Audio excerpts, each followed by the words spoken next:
Before we get started, we've got some anime news to talk about. Not the big anime news that came out today, because while I do want to talk about that, I want to lament over that to make sure I say the right thing about it. If you've kept up, you know what I'm talking about. But I would like to talk about some more sillier anime news that happened late last week. So, last week aired the final episode of Fruits Basket, and then immediately after, it overtook Full Metal Alchemist Brotherhood as the most popular anime on my anime list. That's right, this romantic comedy about sexy boys who get turned into animals became the biggest anime ever. And then people couldn't accept that, so they review bombed it. And FMA Brotherhood became number one again. Why am I talking about this? Well, a couple of reasons. First and foremost, Fruits Basket will be the next anime I review on this channel. I actually haven't watched the finale yet, funnily enough. That's what I'm watching after I finish this video. So I already feel kind of a bit of a kinship, considering I kind of already have praised the show in previous videos, and also, you know, I'm about to do a big video about it, and people might ask me about this, so I'm getting it out here now. Reason 2, I am actually a huge Full Metal Alchemist fan. Full Metal Alchemist Brotherhood is my favorite anime. I've been reading the hardcover editions of the manga and have fallen in love with that as well. FMA is genuinely one of my favorite things ever crafted by human hands. So whenever I see that it's number one on Mal, I'm like, I agree. Having said that, to just kind of like destroy something because something else overtook it is kind of fucking ridiculous. The whole point to doing a My Anime List ranking is to get these anime out to people so they know that this is good and this is quality. When you see that another anime overtake something that high, that mainstream, that normie, if you will, as Full Metal Alchemist, we shouldn't want to take that away. We should celebrate that. It means the medium of anime is growing. More people are getting into it, and they're not just watching generic shonens. They're getting into this, albeit very popular, but still fairly niche side of the anime community, and loved it enough to give it attention. I literally saw comicbookreader.com and Bleeding Cool covered this. Thanks to that one little thing, Fruits Basket becoming number one on this list, it gave more attention to that show than arguably its entire run did. That's something we should be celebrating. The goal of the anime community should be to make anime mainstream and have people know that there's more to it than just Dragon Ball Z or Pokemon or Yu-Gi-Oh! But, you know, if everyone's just gonna kind of be brats about everything and get insecure, then it's only gonna kind of make bridging that gap harder. So, like, if you did review bomb, and look, if you think that FMA Brotherhood is better than Fruits Basket, I still obviously do, that's one thing, but, like, don't, like, screw over another show to help a show that has already done its business and is widely well respected by all walks of life. So yeah, also rankings are completely arbitrary and opinion based, so just like what you like. Yeah, so anyways, moving on from that, time for this week's episode of Yu-Gi-Oh! 7s. I'm sorry I went on a little tangent, it's just, this has kind of been bugging me the past few days. Anyways, so yeah, this week's Yu-Gi-Oh! 7s, I wasn't expecting this.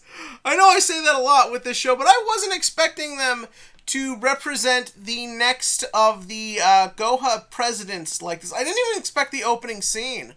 Like, just opening the episode with just showing the remaining siblings just hanging out.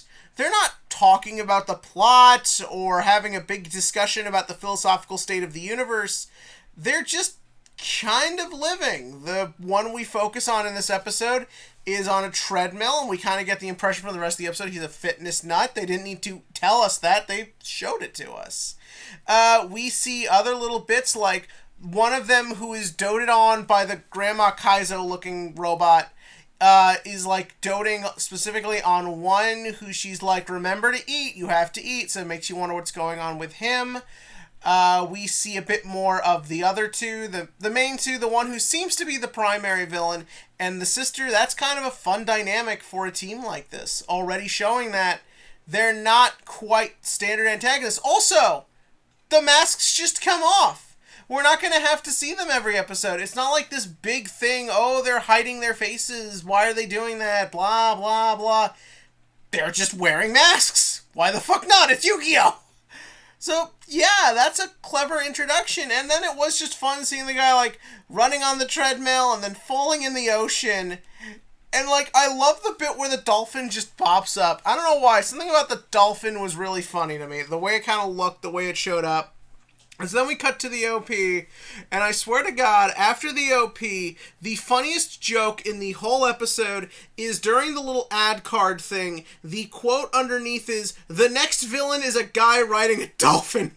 I don't know why, that line is funny to me. We then skip to the school, where everyone's wondering what will happen next, and then the boat just kind of like comes up, and I love that this guy is like a parody of those sort of himbo surfer dudes you see who just like only ever talk about how much they love and enjoy the ocean. And he just like rolls up on a boat that's just rolling onto the school grounds, probably ran over and killed 5 children, who fucking cares?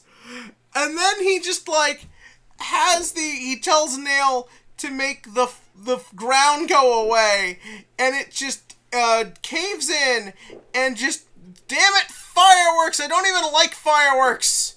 So anyways, yeah, it caves in, and the whole area just fills with water, and the first thing I think of was in Yu-Gi-Oh! 5Ds, when the highways would adapt to make duel lanes, so they could riding duel.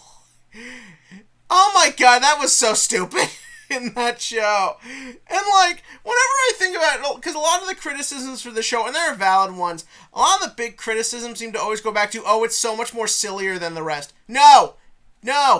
Yu-Gi-Oh! Is a silly franchise. They're all nonsense. They're all ridiculous. This one just acknowledges it and chooses to have fun with it. Let yourself have fun, people. Give in to fun. Oh yeah, speaking of things to give into. So the next thing that happens is that he's like, alright, everyone get your swimsuits on, we're going to enjoy the ocean. Also, I love how badly he hit that high note at the end of his song. That was just kind of funny. And so then they all get into swimsuits. And we do a nice pan-up shot of Roman's swimsuit. And Kaizo shows up and, fake Khalid meter! That's right, I did this joke once, because they made jokes about Roman being hot 5 times in a row, and then naturally, right when I decided to do something with it, they dropped the gag. So the gag is back, and will probably not show up for 10 episodes again, knowing my fucking luck. So yeah, so then Roman kicks them away. Although in that one ED, when they would include images of her, they seem to like lingering on that shot of her laying on the couch looking suggestive at you. This is weird. Yu-Gi-Oh's weird for many, many reasons. So yeah, and so then naturally you saw this preview in the episode in the opening, but he's like, come into the ocean. Yuga's like, I can't swim. Also, like, forget Roman, like, look at these 3 guys. If you've ever looked up fan art of this show, you know that these 3 have gotten very popular for many reasons, and I feel like this episode just fucking fed into it. So yeah, so then Luke goes up to duel, and I like that this show gives each of them a lot of time to duel. It stops it from getting boring, you know, like just only ever focusing on one guy using Cyburst and how he just cheats and get a new boss monster every episode. So yeah, so then Luke faces off against this guy, and it's a fun duel, fairly standard. It was kind of funny to see Umi pop up, because for those of you who don't know, Umi, or because we're dumb Americans, we just called it Yumi, for some weird reason, had a whole deck based around it. Yeah, if anyone knows the reason for it, please tell me, because, like, I never understood why they did this.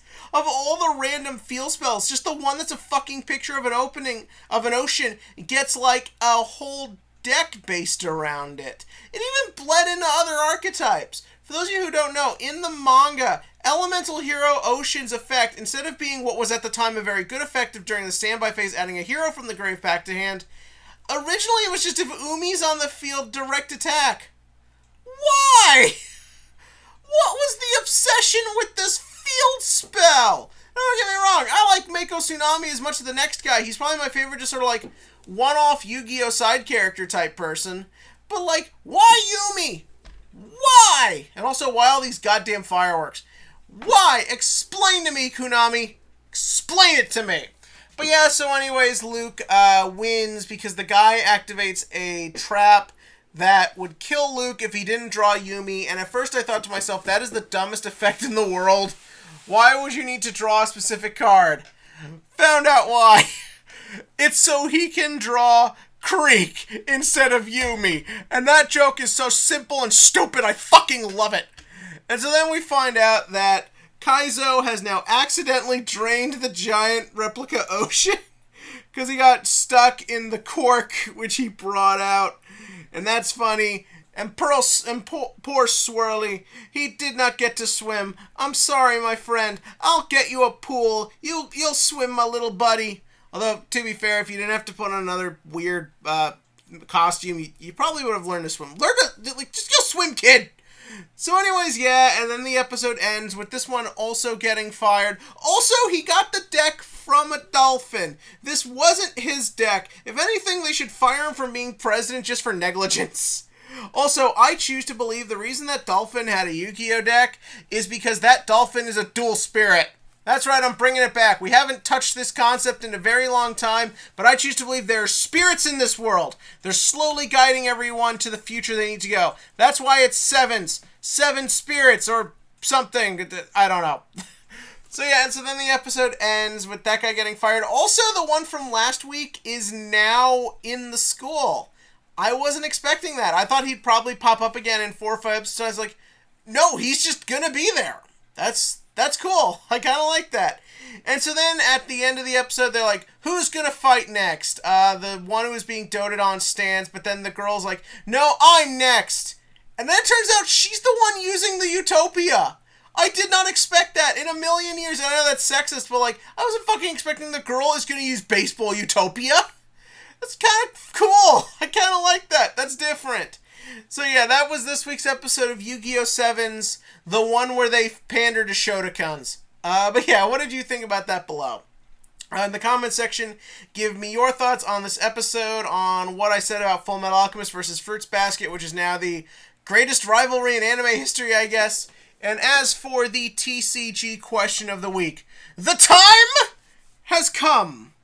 Konami late last week announced that starting July 15th, locals may resume. Officially sanctioned locals can start again. Because a lot of people are going to be like, well, my local's been going the whole time. Shut up. Some card shops are on bad terms with Konami and don't want to dig their grave any deeper. Not saying that's my story, but you know, you gotta get the hint. So my question is your local shop starting up? Are you excited for officially sanctioned locals? Will you be going back immediately? Do you want to wait? What deck do you want to play? Basically, just give me your thoughts on the idea that we can go back to doing what we all love. Besides touching ourselves to Yu-Gi-Oh! Hentai. But anyways, that's another story. So yeah, give me your thoughts about that below. And as always, click to like, click to subscribe, and join me next week for Baseball Utopia used by the girl. I don't know why I like that so much.